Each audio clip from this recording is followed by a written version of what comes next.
David Riley from Vancouver, Pat Desjardins from St. Catharines, Ontario are all even through the first two of this second semifinal. The winner to move on and play Kerry Bach. We're playing for $200 a frame.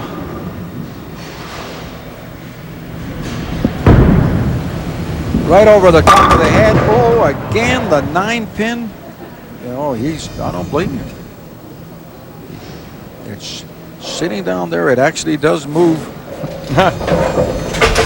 22 pins in the pin deck.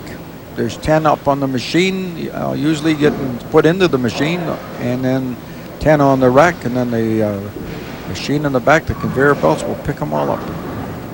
Needs to keep his head into the game, make a spare, make his opponent make a clean shot too. And he'll get the spare. But now Pat Desjardins, the dispatch manager for Martin Cartage, has a chance to pick up another frame, another $200. Interesting to note that we have both bowlers with some U.S. college experience in the Final Four. In fact, Kerry Bach, who went to Saginaw Valley, Michigan College, he is qualified for the final. And now this split by Pat Desjardins, who went to West Texas State University on a bowling scholarship. Boy, I'll tell you, the camera would tell the whole thing. You'd see that ball go right behind the 1 pin, and it doesn't give it a chance. It just touches it and sends it sideways. And watch what happens. Those pins don't even get touched. The 8 and the 10. That's just amazing. See how far out it is, and it just knocks it forward.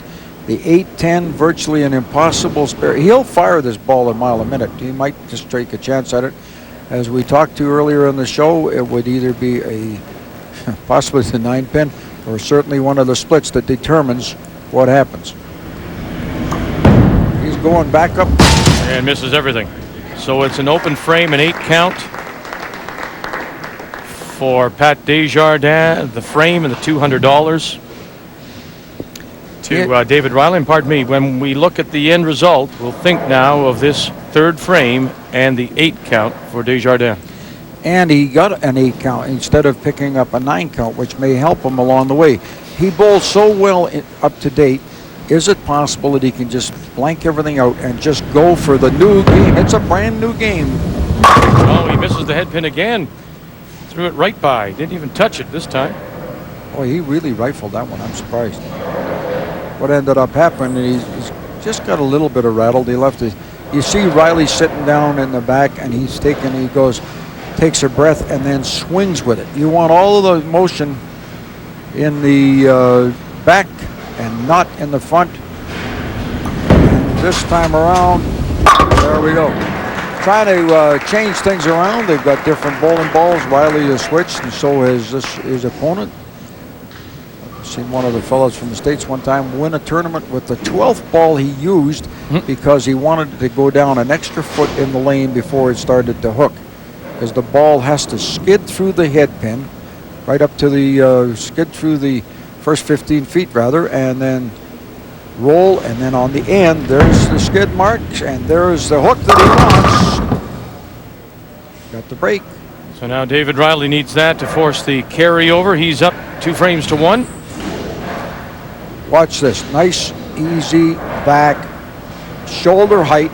Now, shoulder height is only about 3 feet off the floor because he's bending his knee, and he gets the consistency. If you're a shoulder height standing up, he'd be about 5'6" off the floor. Watch this. Go straight back, shoulder height, nice and easy. Covers it well. For the spare, we'll have our first carryover. And now the 5th will be worth $400. David Riley, the champion of '98.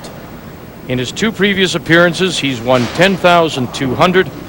And coming into this game, he's won $1,000. So not bad for 3 appearances in the pins game. Moves it over, positions himself.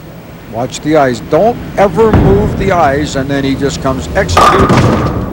Again, a split. Too high in the head pin, huh? Crossed a little bit onto the left-hand side. Left up the 3 and the 10. Riley will shoot straight across at it. You watch it comes up through into the head and Starts to turn. Didn't get quite far enough over. If it had got a little further over, he might not have left it up. But now he's got the 310 to convert. Needs to put the ball right in the... Ooh, not a chance. Oh. Leaves an opening for Pat Desjardins. Bad time. Fifth frame open for David Riley will be that. Will that be the thing we point at when it's all said and done? You're right. Both men now have given the opportunity back to their opponent. This is an important ball for him because he can get even with the scores if he gets at it here. Now, can he forget the fact that he had a spare? He needs a strike, and he's right back into it. No. The 2-8. Now, this kind of a bowler has to reach for the back pins. We see the Jung where he tried to go for the spare, picked up the 5-7, didn't pick up the 1 pin on the way by. On this particular shot, he needs to go to the back row of pins, carry everything. It's a difficult shot at the best of times, but he's looking pretty good there right now. It stayed out there for the longest time before coming back. He'll get the 2 frames, the $400, and he'll take a 1-frame lead. Kept the speed up. He come inside, and there's when the ball starts to move. Went right back to the back row of pins in there. Again, the pins are a foot apart, center to center. It's a little bit further back on that one because of the way the pins are set up. Leaves an opportunity, however, for Dave Riley to stay in the hunt. Absolutely. Comes right back with a strike. Pat Desjardins here in 6. Equipment change again. Let's see what happens. She's a happy lady. She's going to have some money to spend.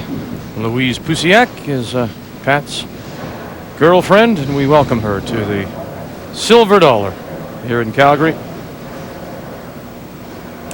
1998 TSN champion, BC current winner against the St. Catharines Southern Ontario winner, and Dave Riley just setting up his composure. Watch the eyes looking at the target. He'll talk to himself, makes a couple of little suggestions, and the mind gets into play. The hand's in play, he's in play, there's the strike. And we have a strike in play. Back we go to carryovers, and now this 7th will be worth 400. There is no question in the world that he's going to have a hit on this ball. He will always be in and around the head pin, and I tell you that this man will never give away anything. He will go for every point, and now he needs a strike. He's leading by a couple of pins in the pin count. A little bit light, and the pins went sideways. The 1 pin went to the left and didn't get the deflection. Leaves up the 2.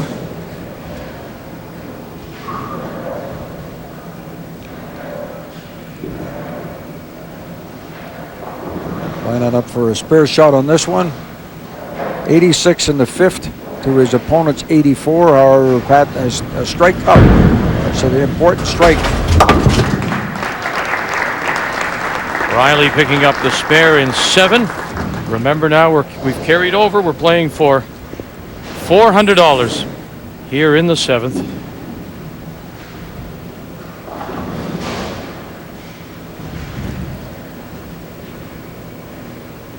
Setting the fingers up into the bowling ball, gets the baby finger curled up just a little bit there in the back.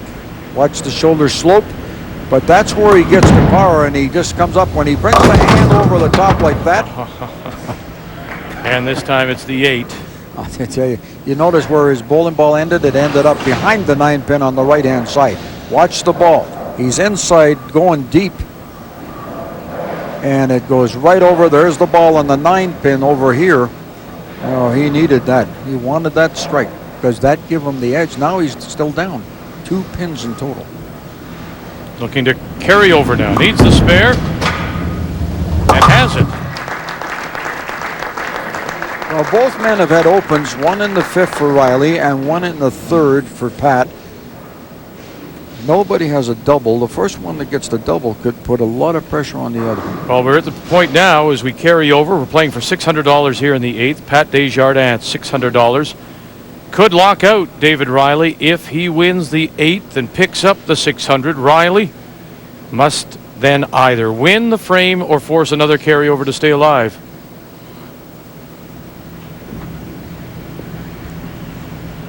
Watch the ball. He's been doing well on this lane. He's further over and out. And Here they go.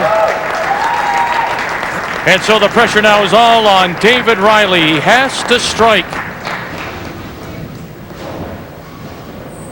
He's way over there, almost out about the 8 board, brings it all back into the 17.5 board, keeps the ball rocking and rolling all the way through. You can see why that man had bowled an 807. This man has got a lot of talent, but now he has to exhibit it and give us a strike. Needs a strike to stay alive. Riley needs a strike, and he won't get it. And Pat Desjardins from St. Catharines, Ontario will pick up the money, and he will advance. And so 2 newcomers, Pat Desjardins and Kerry Bach, will meet in the final of this year's championship.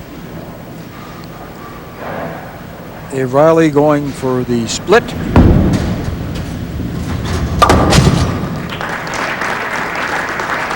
Not going to happen, but what a talented man this is. He's put on some tremendous shows of bowling ability over the years, bowling out of Town and Country in Vancouver.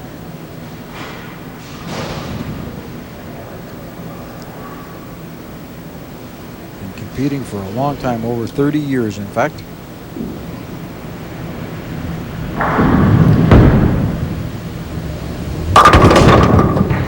One frame too late. Absolutely, Frank. 1 frame too late. As we play for the remaining $400.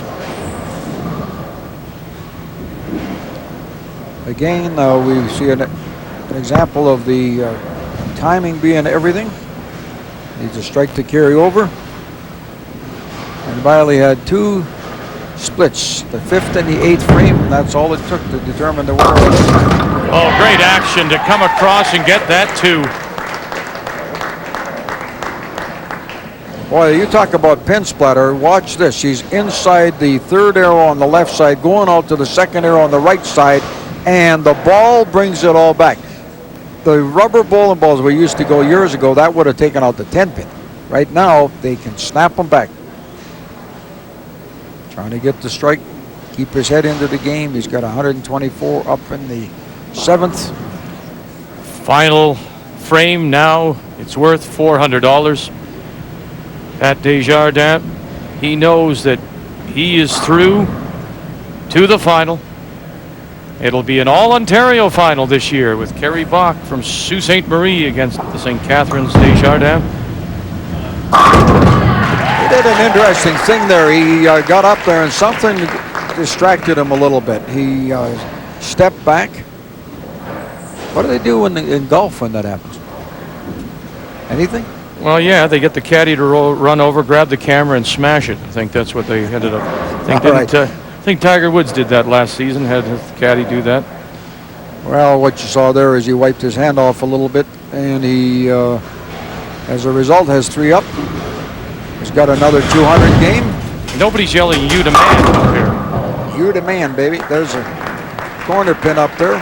Well, there's a motley-looking bunch. Well, you know what?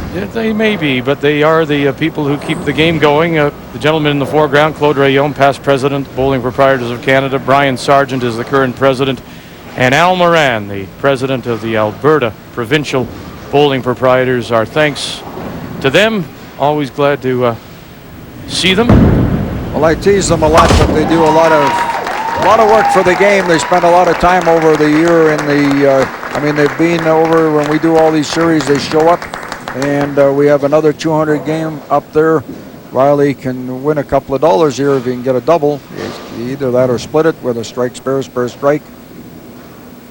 Not the best game David has bowled. He's been bowling with a 223 average up till now. Now he needs that and then a strike to split the money.